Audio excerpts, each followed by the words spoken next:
is Mr. Y. So here's another one. This is a game between me and AJ. I'm going to flip this around because I was black. This is the way I saw the game. And AJ was white.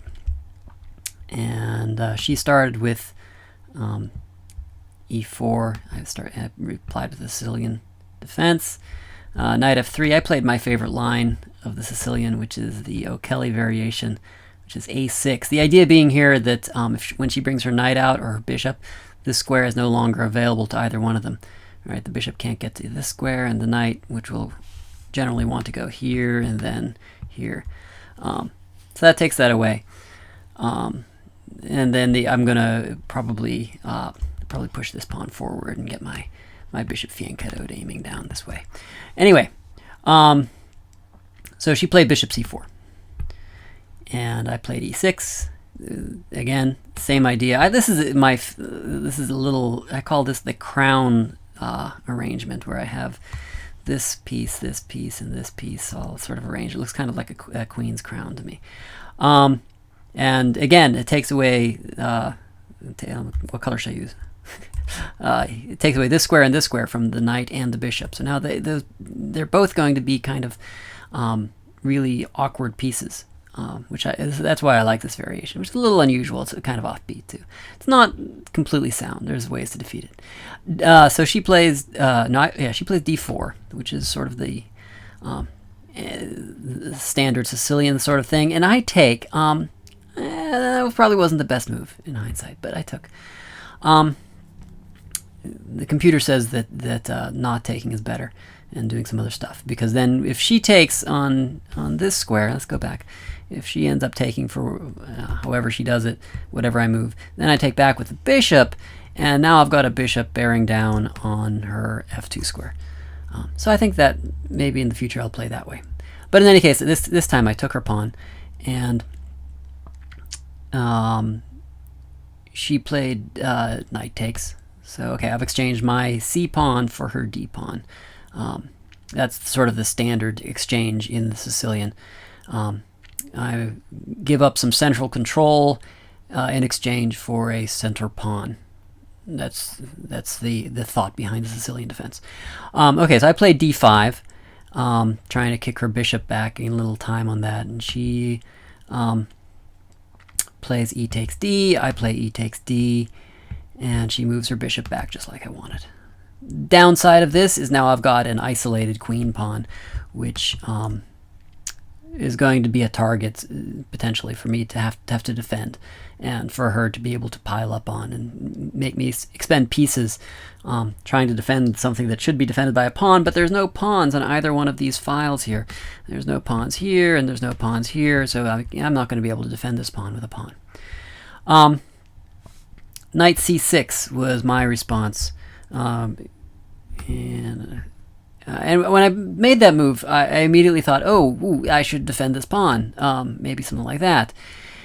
So I said, oops, after I did that, and AJ jumped all over the oops idea. What? And I refused to say, and so she captured my knight, which was exactly sort of, well, it was not exactly the wrong move, but it was probably not the best move. Just ignoring this is better. Bringing out her other knight would have been a better approach. Or castling. Castling is good. But she didn't do either one of those. She went ahead and took my pawn.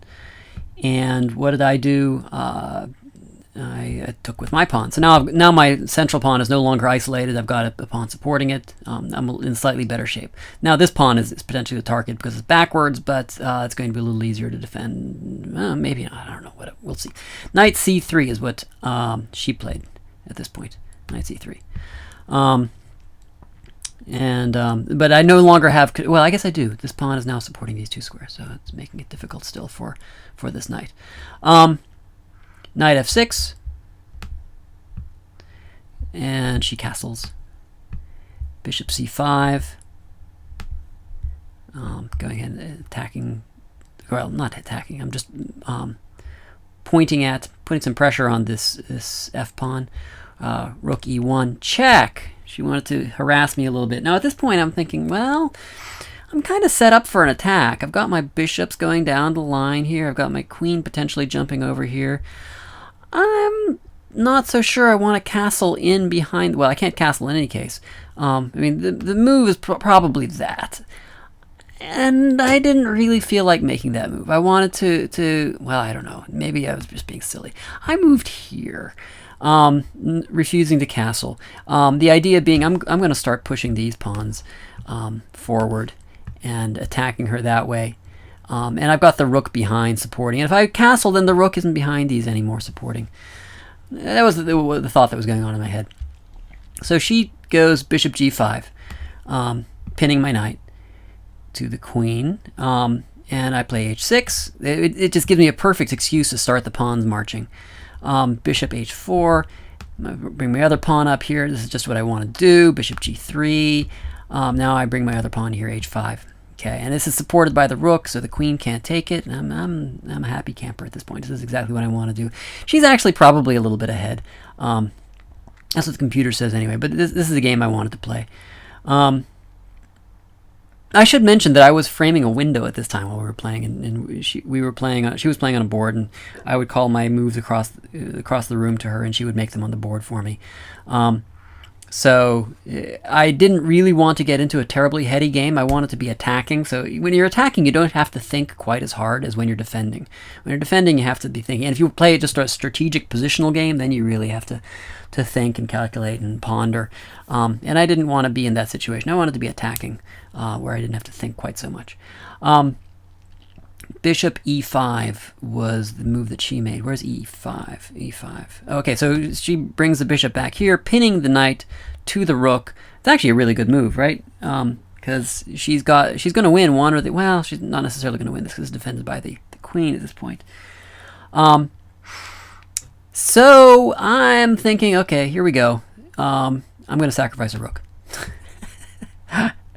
So I'm attacking the f2 square, hot and heavy, and she goes ahead and takes my rook. And I'm thinking, okay, I've got a couple tempi here, a couple moves. I'm going to have checks on her that's going to cause her some consternation, and it's going to gain me time. So the first tempo I'm gaining right here is taking her pawn, and I've got the attack on her queen. So she brings the queen. Now the move here is to take this pawn, which is no longer defended by the rook. Oops. But she didn't do that. It would have been really bad for me. She goes here. Okay, so, and I go out here, prodding her rook. This is check, by the way, right? Reveal check. And I'm also prodding her rook. Potentially going to take it, right? And that would be kind of nice. Take it with a tempo on the queen. What does she do? She goes to king h1. And for whatever reason, why didn't I take it? Why didn't I take it? Let's see if I take it. Let's go ahead and try it. And then she does queen takes h. So she would do this potentially. And then yeah, I'm going to lose the knight. Knight d3. I can't get the knight out. There's nowhere for the knight to go. So I'm going to go here, and then she'll take it. So yeah, so I think that was sort of what I was thinking, and I wasn't real fond of that combination, even though I had just set up for that, right? I went ahead and made this check, and attacked her rook and attacked her king, and she made the move, and I didn't take it, so I went back here. All right, whatever. Then she comes back, king g1. Now let's go back, okay? So in this move, right? Really the move is not to go back here because that allows me another check. If she had instead gone here, then I don't have a check. Do I? I don't. So now I will take the rook, but then she just takes back with probably the rook. Or maybe she goes ahead and takes this pawn with the queen. I don't know. Both of them are good. You can take the queen or you can take the knight. And all right, so that was probably what I was thinking would happen. But she didn't go there. She went this way, and that's not as good because that does allow me to recheck. So she comes back here, king g1. Now I've got this discovered attack again. So I'm going to go the other way with the knight. All right, so back to the other. Now I'm going to the other square. And again, she should have gone here because then I don't have any more checks. But she went back here, which gives me another check. Potentially, but I didn't use the check at this point. I'm going to gain a tempo the other way. I want to keep my pawns rolling, right? So I prod her queen G4, or I go to G4, and then she goes to F6 with the queen. All right, so here we are. This is where Mato would say, find the killer move. Right? Can you find the killer move? I'll pause the video. I'll let you pause the video. Pause the video and see if you can find the killer move. So what did you find? If you found this, you're right. What's the follow-up? So king has to go here. That's the only move, right? And now I have a double attack on the queen and the king, and AJ resigned. Okay? In light of the fact that, well, no matter where she goes, right, I'm going to take her queen. Or maybe she'll do something like this, right? Rook, block it. And then I'll just take the rook, and then I'll take the queen. Right, so, oops, the wrong way. So that's no good. So what else could she try? Well, probably the best try is queen d4, which is nice. It blocks the check. It still loses the queen, but at least she gets, what does she get? I don't know. Oh, she takes bishop takes d4. She's in check. Oh, right. This bishop takes d4, so she gets that bishop back, which is a small consolation. Now I'm up some material, but not nearly as much. Anyway, that's enough to win. So that's the game. It was a short and sweet. I went on a vicious attack, and she made a couple inaccurate moves. Here, let's go. Why am I going through? Anyway, here we go. Forward. Sicilian defense. I play the O'Kelly variation. She brings her bishop out. She brings her pawn out, and I take it. Probably a mistake. It doesn't matter.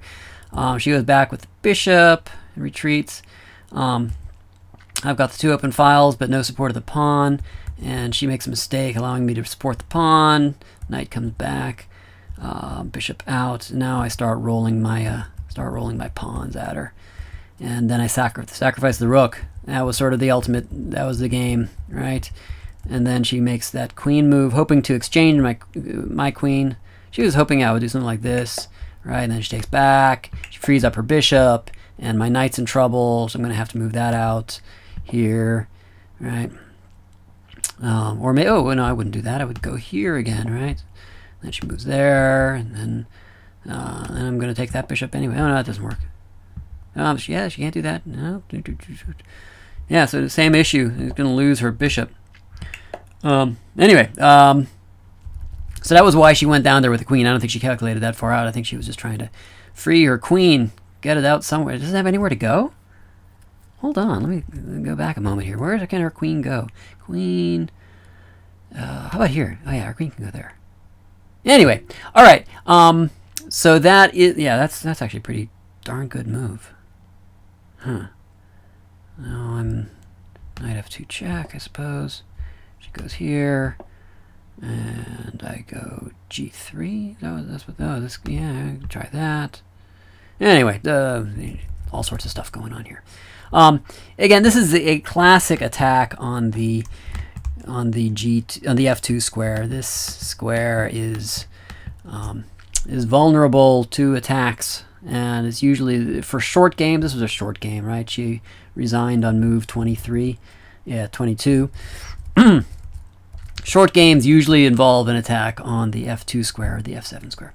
All right. Are any lessons here? Well, the lesson here is when you are being attacked like this and you have a choice of where to move the king, move it to a place where you're not going to get checked again.